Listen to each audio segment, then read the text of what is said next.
ആരാണ്?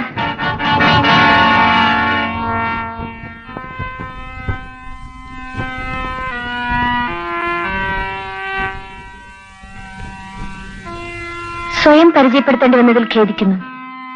ഞാൻ ഇവിടുത്തെ ചന്ദ്രശേഖര കൈമളുടെ മകളാണ്, സുവർണ.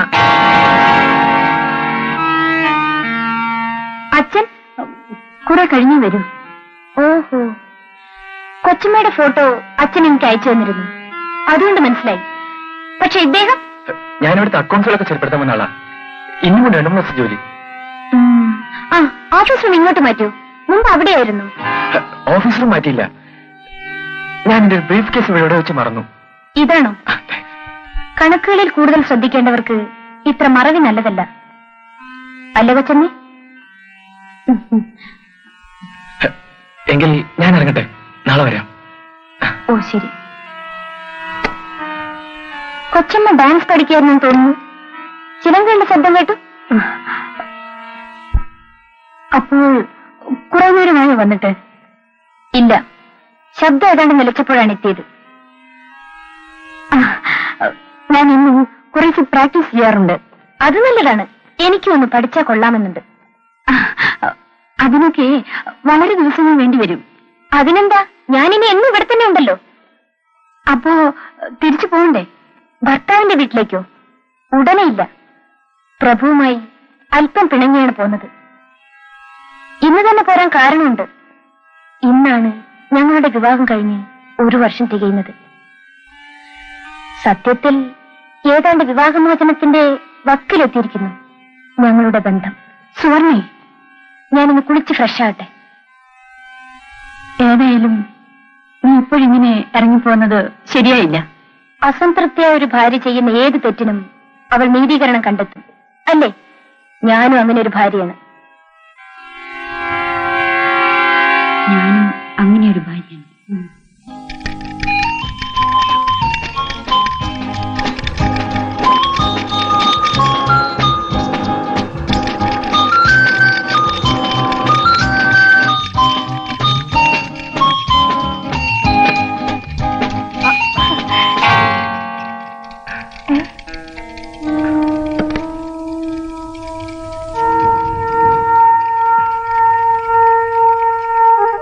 ഇന്നെന്താ വരുമ്പോഴുള്ള പതിവ് മറന്നോ?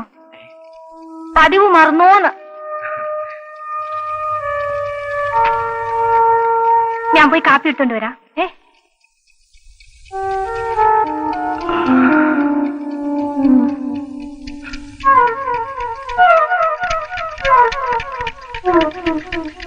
കാപ്പി.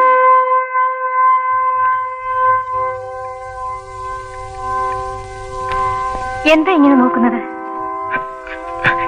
എങ്ങനെ? ഞാനെന്നും നിന്നെ എങ്ങനെ തന്നെയല്ലേ നോക്കുന്നത്? പിന്നെന്താ ഇന്ന് മാത്രം ഒരു സംശയം? സംശയമോ? ചേട്ടൻ എന്തായി പറയുന്നത്? കാപ്പി കുടിക്കൂ.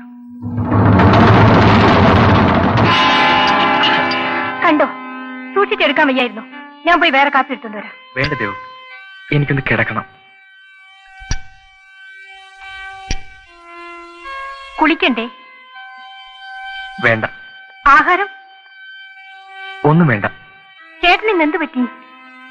എന്ത് പറ്റാൻ? ഒന്ന് കിടക്കണമെന്ന് പറഞ്ഞതിന് നീ എന്തിനു കുത്തി ചോദിക്കുന്നു? ഇന്ന് എന്തോ കുഴപ്പം പറ്റിയിട്ടുണ്ട്. എന്ത് കുഴപ്പം? ഒന്നുകിൽ കണക്കുകൾ ആകെ തെറ്റിക്കാണും, അല്ലെങ്കിൽ പോയ സ്ഥലത്ത് ആരെങ്കിലുമായി വഴക്കുണ്ടായി കാണും. അതൊന്നുമില്ല, ഒരു സുഖം തോന്നുന്നില്ല. ഒന്ന് ഉറങ്ങിയാലെല്ലാം ശരിയാകും. എങ്കിൽ വരൂ, ഞാൻ ഉറക്കാം.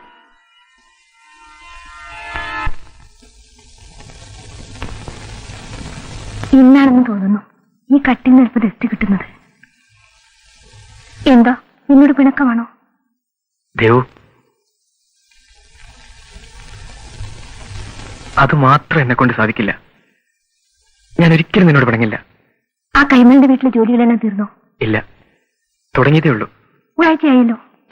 ഒന്നും ക്രമത്തിലല്ലായിരുന്നു, ഇപ്പോഴാണ് ഒക്കെ ശരിയായത്.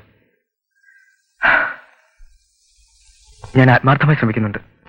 അത് മതി, നമ്മുടെ ആത്മാർത്ഥത നമ്മൾ കാണിക്കണം, അത്രയേ ഉള്ളൂ. ആത്മാർത്ഥത ചില പരിതസ്ഥിതികൾ നഷ്ടപ്പെട്ടു പോകുമെന്ന് എനിക്ക് തോന്നുന്നു. അത്ര കുഴപ്പം പിടിച്ചതാണോ അവിടുത്തെ പ്രശ്നം? അങ്ങനെയാണ് ഞാൻ മനസ്സിലാക്കിയത്. ഇനി അത് കൂടാനേ സാധ്യതയുള്ളൂ. പ്രശ്നങ്ങൾ കൂടുമെങ്കിൽ അതിന് ഉത്തരവാദി ഞാനല്ല. വിവാഹം കഴിഞ്ഞാൽ ഭർത്താവിന്റെ താല്പര്യങ്ങൾ മനസ്സിലാക്കുകയും അംഗീകരിക്കുകയും ചെയ്യേണ്ടവളാണ് ഭാര്യ. അല്ലാതെ പിടിവാശിയുടെ പേരിൽ വീട് വിട്ട് ഇറങ്ങുകയല്ല വേണ്ടത്. അവിടെ എന്താണ് സംഭവിച്ചതെന്ന് അച്ഛനറിയില്ലല്ലോ. കുറെയൊക്കെ എനിക്ക് ഊഹിക്കാൻ സാധിക്കും. ആണുങ്ങളല്ലേ. അതുകൊണ്ട് എന്തുമാകാമെന്നോ? കഴിഞ്ഞ 1 വർഷമായി ഞാനൊരു വേണ്ട. അച്ഛന് തൃപ്തിയായല്ലോ. അച്ഛന്റെ സ്റ്റാറ്റസിന് തകരാറൊന്നും സംഭവിച്ചിട്ടില്ല. തകർന്നത് എന്റെ ജീവിതമല്ലേ. ഇവൾ പറയുന്നത് കേട്ടില്ല അനിതേ. എന്നെ കുറ്റപ്പെടുത്തുന്നതിന്റെ കാര്യം എന്താണെന്നറിയാമോ? ഇവൾ സ്നേഹിച്ച ഒരു തെണ്ടിയെ ഞാൻ ഇവൾക്ക് വിവാഹം ചെയ്തു കൊടുത്തില്ല.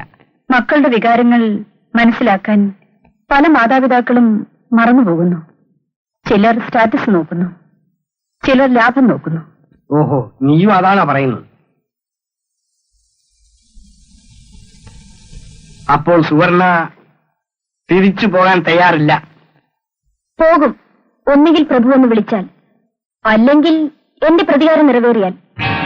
ഇതിൽ രണ്ടാമത്തതേ സംഭവിക്കൂ. പ്രതികാരം? എന്ത് പ്രതികാരം? അച്ഛനത് മനസ്സിലാവില്ല. അച്ഛന് മനസ്സിലാകാത്ത ഒന്നുകൂടിയുണ്ട്. ഒരു നിമിഷമെങ്കിലും ഭർത്താവിന്റെ പരിചരണം ഏൽക്കാതെ ഒരു ഭാര്യയ്ക്കും ദീർഘനാൾ ജീവിക്കാൻ സാധ്യമല്ല. അല്ലേ കൊച്ചമ്മേ?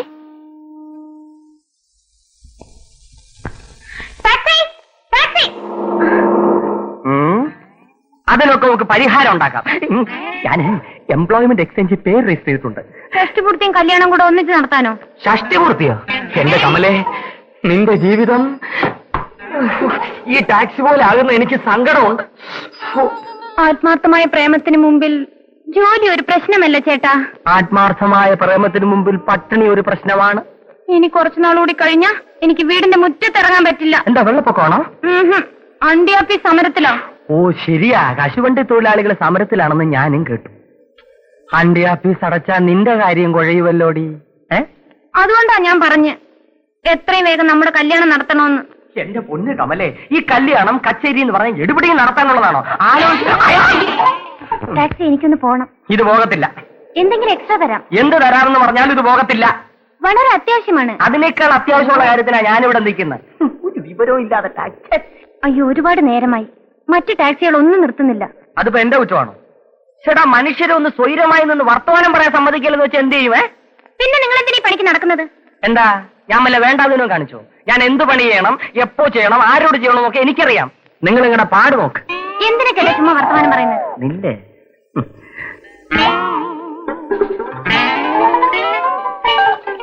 എനിക്കൊന്ന് പോണം. അത്യാവശ്യം അപ്പുറത്ത് മുനിസിപ്പാലിറ്റി കക്കൂസ് ഉണ്ട്, അങ്ങോട്ട് പോ. അതല്ലേ വണ്ടി എടുക്കണമെന്ന്? സാധ്യമല്ല. പോണം എന്ന് പറയുമ്പോൾ ഉടനെ പോകുന്നതാണ് അവന്റെ ധാരണ. അല്ലേ, ഞാൻ അറിയാൻ മേലാഞ്ഞിട്ട് ചോദിക്കാം. ലോകത്തിൽ ഒരൊറ്റ ടാക്സി മാത്രമേ ഉള്ളൂ അങ്ങോട്ട് ചോണ്ട് പോകാൻ. നിങ്ങൾ വേറെ വണ്ടി എടുത്ത് പോണം.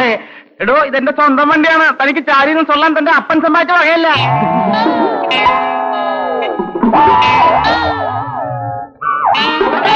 അനിയന്റെ വണ്ടിയാണോ? എടുത്തോ, എനിക്ക് ഒരു വിരോധവും ഇല്ല. ഡ്രൈവർ വന്നപ്പോ നിങ്ങൾക്ക് ഒരിടത്തും പോണ്ട അല്ലേ? കമലെ, നമുക്ക് വേറെ ടാക്സി ഉള്ളിടത്തോട്ട് പോവാം.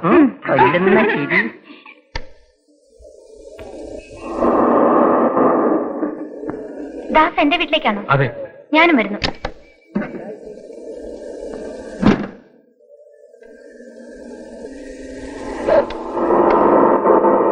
നിങ്ങൾ തമ്മിൽ വലിയ സ്നേഹമാണോ?